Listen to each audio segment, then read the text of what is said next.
Hi everyone, I'm Kate Isaacs from the MIT Sloan School of Management, and happy Listen First Friday. I want to share with you today 4 principles that have everything to do with listening and that run through all the work that I do around distributed leadership and multi-stakeholder collaboration. And for visual learners out there like me, here they are. Connect, inspire, reflect, and create. A lot of people who are trying to create something new or innovative in business or in politics will move too fast to this create step, but it's really important to go through the first 3 steps, and I'll explain why with a couple of stories. So at the beginning of the pandemic, a couple of colleagues, Kara Penn, Benjamin Swift, and I, who were all worried about the growing political polarization in the country, created a script called the Listening Challenge. It's designed to help people have better conversations across the political divide. And the first people that we tried this out with were our own dads. We are very blue-leaning, Kara and I. Our dads are pretty red-leaning. The Listening Challenge guided us to start off with personal storytelling. Storytelling is important because it opens our hearts up, gets us out of our heads and down more into our hearts. My dad and I shared some stories about, for instance, how he grew up in Catholic school and was bullied, and how that shaped his views about national safety and security. I shared with him some of my own stories about remembering how I used to walk across our suburban lawn barefoot, only to discover there was a sign in the front lawn saying, "You should not be walking on the front lawn in your bare feet because we've just sprayed pesticides all over it. You get a beautiful lawn, but not so great feet, not so great for your health." So those shaped my views. So once you go through the connect step, so connecting personally to the issues, connecting with each other and your personal connection to the issues, you're ready to move on to the inspire step. This is all about connecting in a bigger vision for what's possible in the future. I saw this in action in a facilitation I did years ago with a big Midwestern power company that was battling with environmental groups about shutting down a lot of its coal-fired power plants. And they had lots of lawsuits going on, a lot of conflict. So we said, set that all aside for a moment and let's pair up. One executive, power company executive, one environmental group representative, talk about your vision for the future. And after a short period, they realized they were actually pretty aligned about the need for a clean energy future. Everyone felt that's where they needed to head.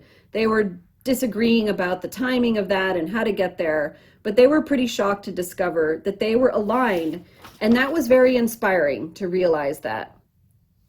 Moving on to the reflect step, most of us are really good at defending our own points of view and our positions, and bringing facts and data and stories to defend what we believe.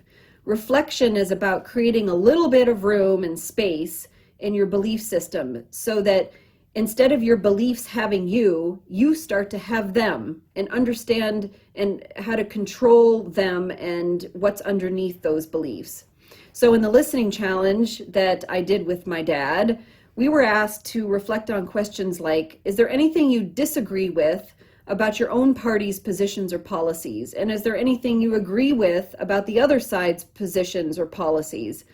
And my dad and I were surprised to discover that, yes, indeed, there were lots of things, speaking for myself, that I disagreed with about my own party's positions and policies, and at least a couple of things I found that I agreed with about the other side. So that opens up the room for noticing some of the upsides or advantages of other points of view and some of the downsides or disadvantages of your own position or point of view. Helps to unfreeze your thinking and make room for the create step.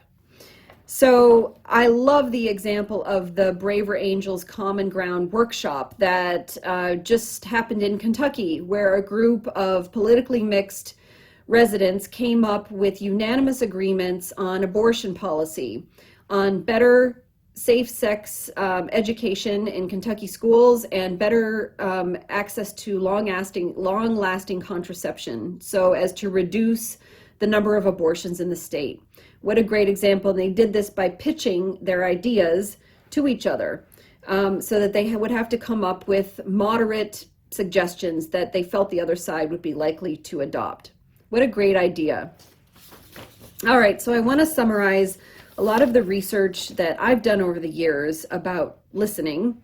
And this is a folding technique I learned from my first grade son. Listening is all about creating empathy, understanding other people's feelings, what they're thinking, being curious, inquiring.